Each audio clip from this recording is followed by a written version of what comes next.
Et dans la guerre qui oppose toujours l'Ukraine et la Russie, pas de trêve de Noël en vue. Les négociations s'enlisent et sur le terrain, les violences continuent. La nuit dernière, la région d'Odessa a été bombardée par les Russes. Et ce lundi, c'est un général de l'état-major russe qui a été tué à Moscou. La Russie qui soupçonne les services de renseignement ukrainiens.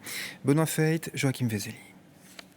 Le lieutenant-général Fanil Sarvarov était le chef du département de la formation opérationnelle au sein de l'état-major russe.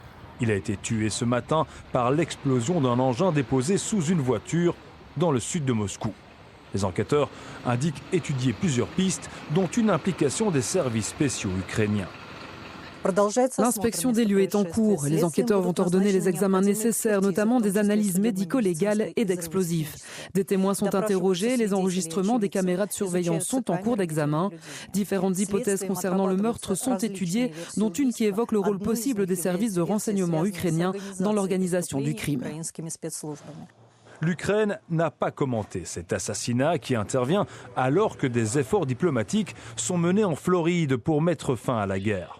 Des pourparlers sous impulsion américaine, qualifiés de productifs et constructifs par les différentes parties, mais qui ne semblent toujours pas déboucher sur un accord concret. Les travaux sur les documents relatifs à la fin de la guerre, aux garanties de sécurité et à la reconstruction se poursuivent. Chaque point est examiné en détail et un dialogue constructif est mené avec la partie américaine. C'est important. Ils discutent également du calendrier, notamment des échéances possibles pour les décisions spécifiques.